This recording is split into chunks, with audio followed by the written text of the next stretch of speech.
Pessoal, boa tarde a todos. Estamos aqui no Instituto Intelecto para fazer um live aqui agora no nosso novo estúdio.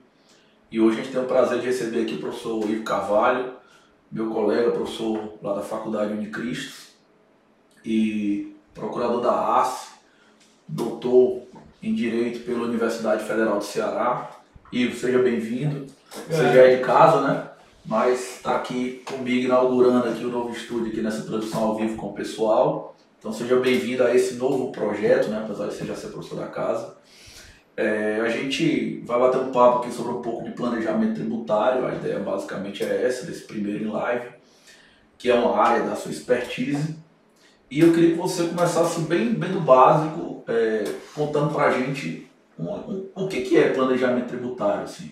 Porque eu acredito que quem não saiba exatamente de que se trata, né, talvez até ache a expressão estranha, porque a última coisa que você vai pensar quando pensa em tributo é que você vai se planejar para alguma coisa, né? Porque o governo diz como o tributo tem a característica da compulsoriedade, aquela coisa toda.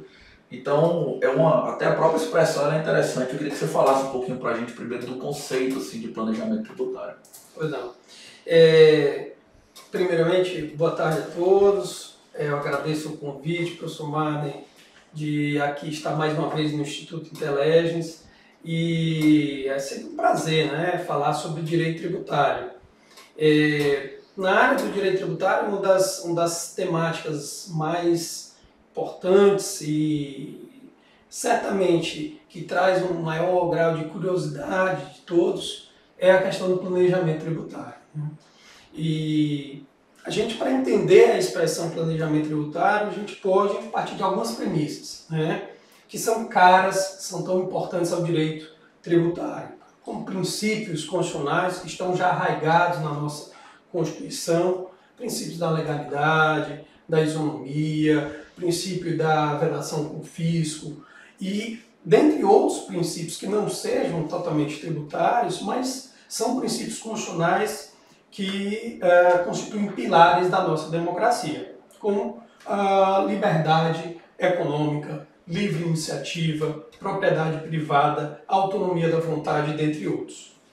O fato é que, dentro dessa pleiade de princípios constitucionais, nós podemos partir de uma premissa.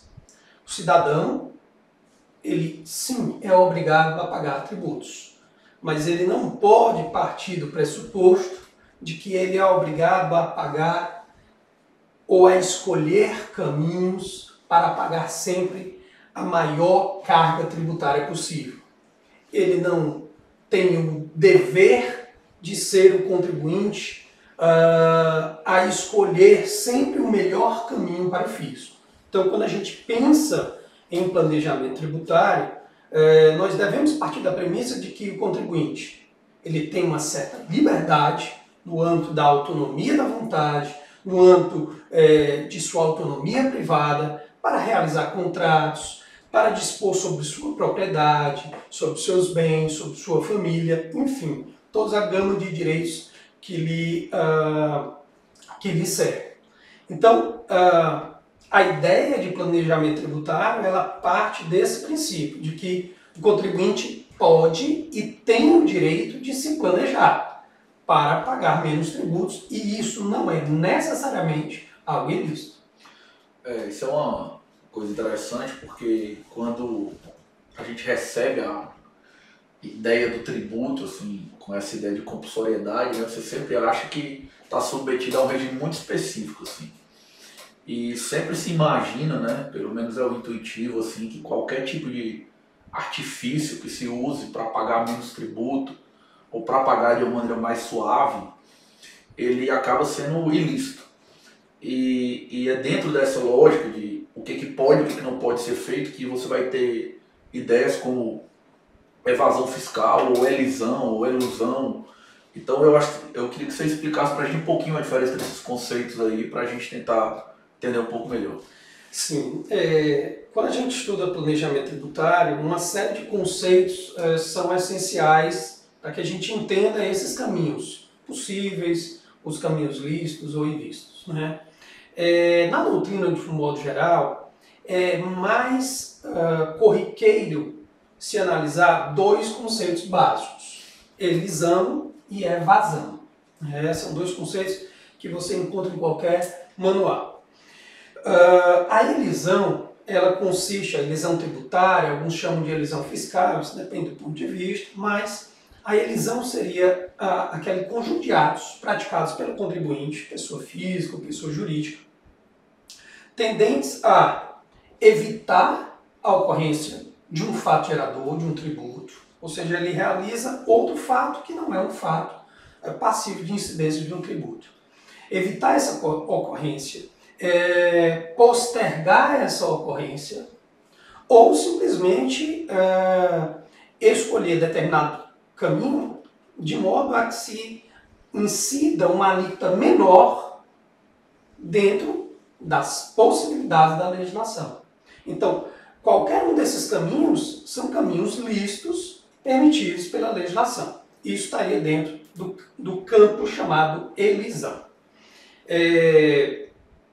Quando a gente fala em evasão, a doutrina, de modo bem claro, consagrou o termo evasão para escolher aquele conjunto de atos praticados pelo contribuinte, seja pessoa física ou jurídica, mas escolhendo sempre um modo ilícito para se chegar a esses três objetivos anteriormente que eu falei, né?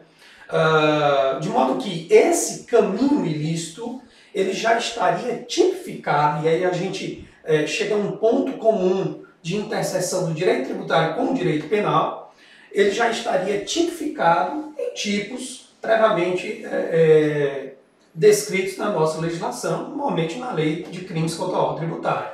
Então, a gente associa, e a doutrina associou bem isso, a evasão ao campo do ilícito penal. Já há um bom tempo floresce uma parte da doutrina com um outro conceito, né? Isso a gente vê bastante com alguns atores consagrados, como Paulo Caliendo, Heleno Taveira Torres, com um conceito, de certo modo, novo, que é o da elusão tributária. E por que eu digo isso novo? Porque se a gente for olhar no léxico, né, na nossa gramática, de fato, a palavra elusão, ela foi um aportuguesamento de uma palavra espanhola, elusion. Então não é tão fácil você aportuguesar uma palavra e dar um significado concreto para isso, né? E o que seria essa elusão? Se a gente olhar simplesmente no direito, olhar o direito, o sistema de forma binária, né? Certo, errado, verdadeiro, falso, lícito, ilícito, muitas vezes a gente não consegue solucionar todos os problemas do sistema. O sistema possui lacunas, o sistema pode possuir sombreamentos. Então, a elusão, no meu modo de entender, ela veio a tentar comatar uma certa lacuna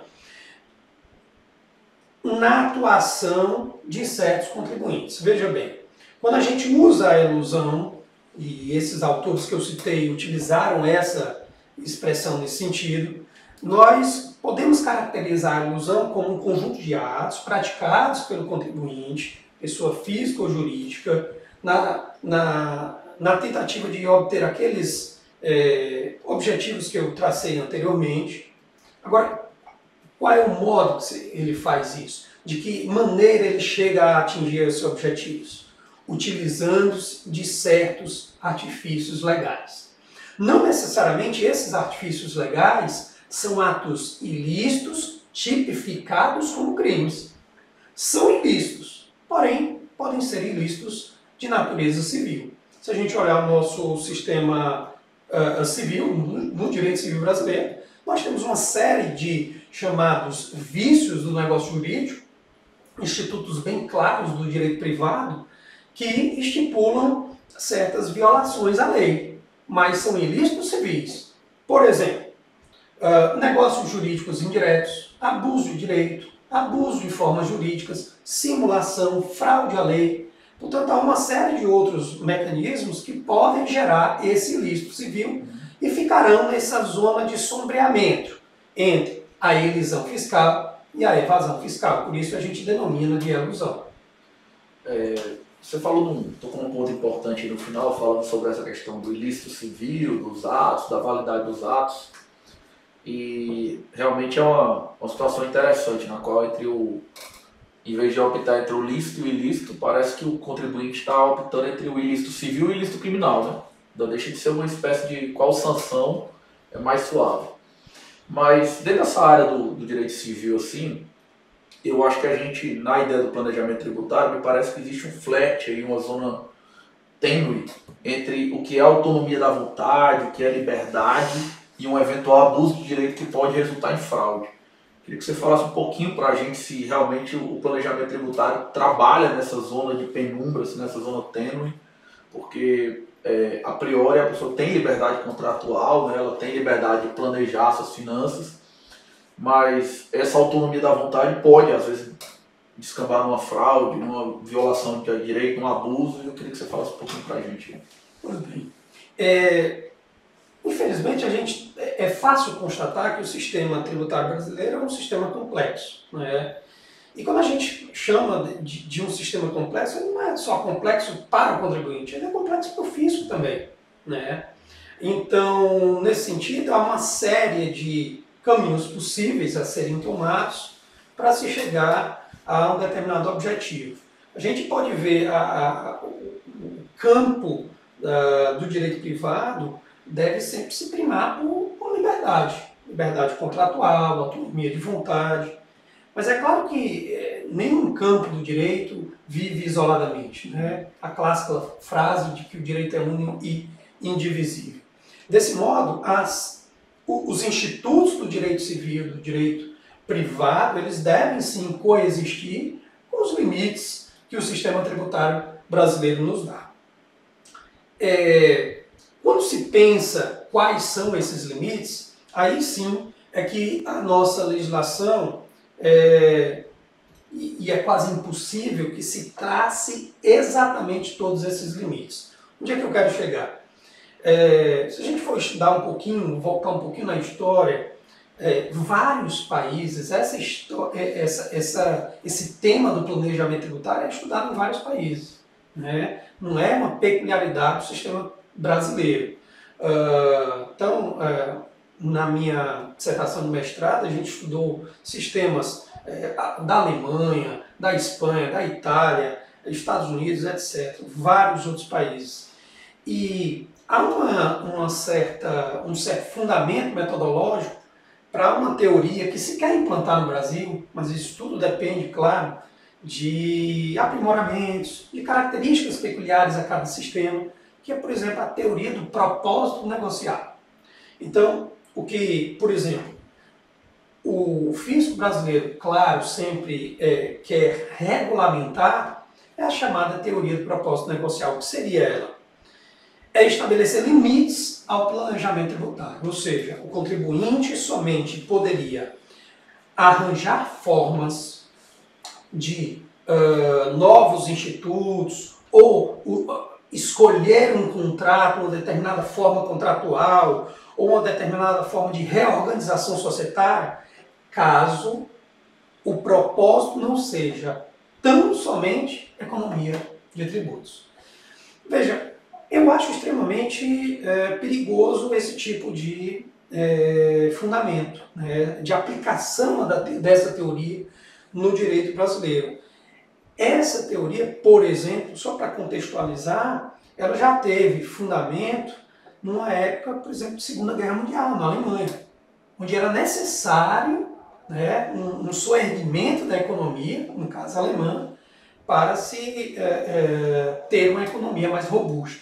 Agora, em tempos de democracia, em tempos em que nós precisamos alavancar essa economia, talvez esse tipo de teoria do propósito negocial possa servir como um tiro pela culatra, penso eu. Vamos falar um pouquinho aqui de aplicações práticas disso aí.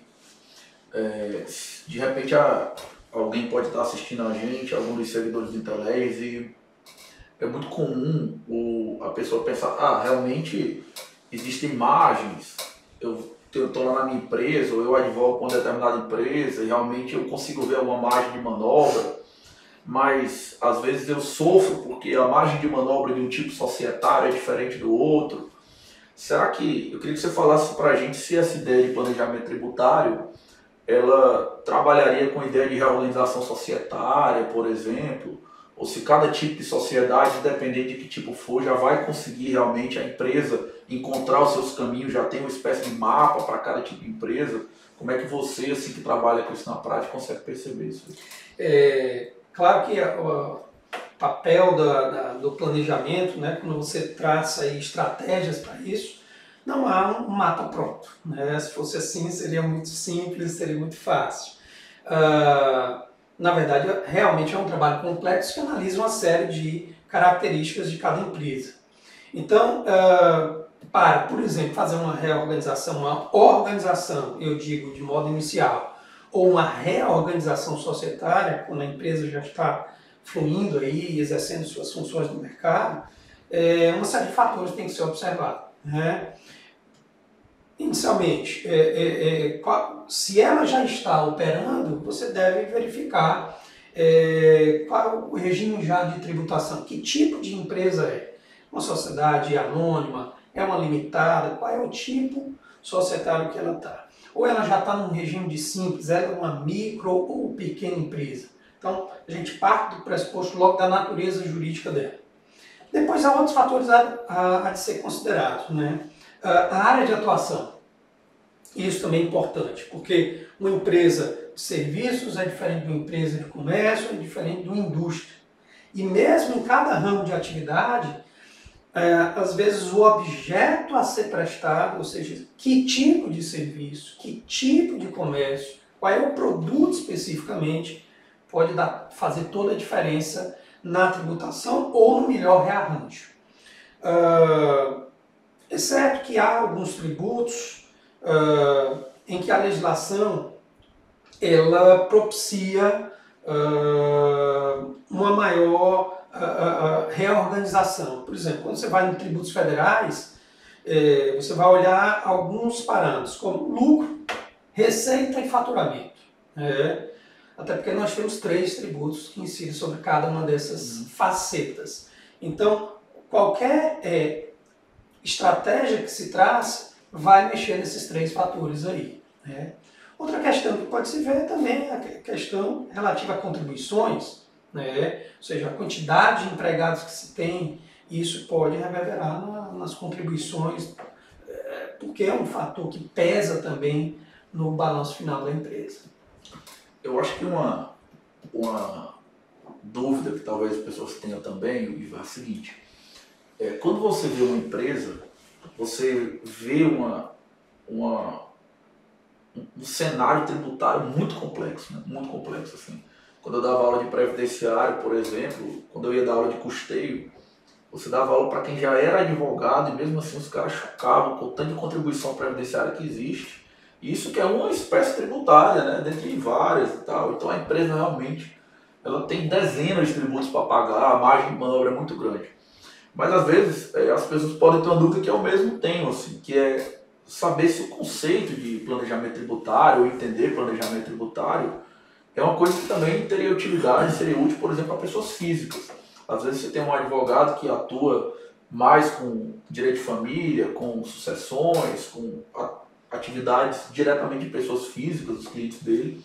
E eu queria que você falasse um pouquinho para a gente, se realmente o planejamento tributário só vai ter importância quando eu estiver falando de uma empresa, porque realmente o cenário tributário é muito complexo, ou se quando eu estou falando do indivíduo, da família, de uma sucessão, essa lógica de planejamento também vai ter importância. Não, também tem importância. É claro que na empresa, como você bem disse, a carga tributária é bem maior, né? E há uma incidência até mesmo em termos quantitativos de muito mais tributos. Mas para a questão de uma pessoa física, um contribuinte individual, é possível também se fazer planejamento, né? Nem todos os contribuintes têm uma margem muito grande, porque veja, se você olhar o servidor público como grande parte, né, como nossa parte, a gente vai encontrar um pouco mais de manobra, desconto de imposto de renda na fonte, né? Agora, no caso de profissões liberais, no caso de você ter certas situações até familiares, é possível sim fazer um arranjo familiar para se pensar eventualmente na menor carga tributária. Um fator que geralmente preocupa, e eu vejo muito em algumas famílias, é justamente essa fase final, ou seja, a questão da sucessão. Isso sempre é um problema, não só sob o aspecto do direito de família, né? Outros colegas que atuam nessa área sempre dizem dessa dificuldade, né? Toda uma carga psicológica, familiar, mas do ponto de vista tributário também. Então, principalmente nesse cenário de sucessão familiar, quando se está diante de famílias, grupos familiares com patrimônio, é possível sim vislumbrar algumas situações para planejamento. Principalmente quando a gente está diante de numa sucessão de dois tributos. ITCMD, no caso de transmissão, causa, morte e doação, ou ITBI, transmissão de bens imóveis. Então há de se pensar certas soluções. Será que é melhor esperar efetivamente a transmissão mediante falência de determinado membro familiar para se transmitir ou não? Se faz um rearranjo, se cria há situações de criação de holdings familiares. E aí você poderia, em determinado momento, estabelecer essa transmissão para a holding. Muitas vezes aquela família não tem todo o know-how e a expertise para fazer a gestão daquele patrimônio, e se contrata alguém especialista para fazer essa gestão. Então, é possível sim fazer planejamento tributário familiar também. Ivo, o nosso tempo está indo para o final aqui da nossa transmissão, mas antes de acabar aqui, eu queria dizer que gostei do que você falou, muita coisa interessante. Direito tributário não é minha área especificamente, mas eu acredito que para quem advoga é uma área muito promissora e promissora especificamente esse ponto do planejamento tributário. E não foi à toa que a gente convidou você para vir fazer um curso aqui com a gente, né, montar um curso junto com o professor Itaécio.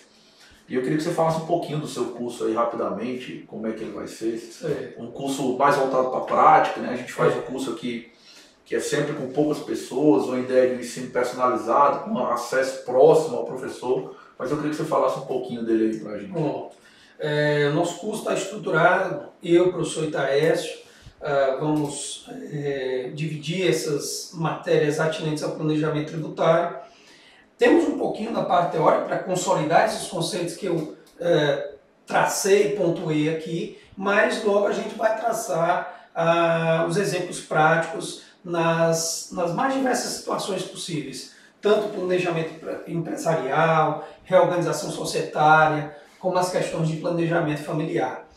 Uma outra questão também a ser abordada, fora essas que nós tivemos a oportunidade de comentar, é vislumbrar que planejamento tributário também pode ser feito não só numa fase prévia, que é o ideal, mas também numa fase posterior, ou seja, no âmbito processual, tanto no âmbito processual, administrativo e fiscal, como no âmbito do processo judicial. Existem medidas também para se trabalhar, fazer um planejamento nessas duas searas. É possível o cidadão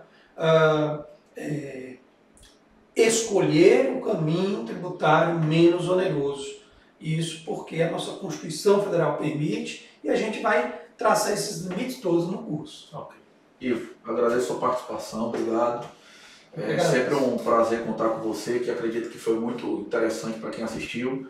E se você que está assistindo a gente aí tem interesse no tema, gostaria de entender um pouco melhor de planejamento tributário, aprender para usar também no seu dia a dia, você fica convidado aí a acessar o site do Intelegis, fazer sua matrícula e você vai ter alguns encontros aí com o professor Ivo e o professor Itaécio para discutir o tema. Obrigado.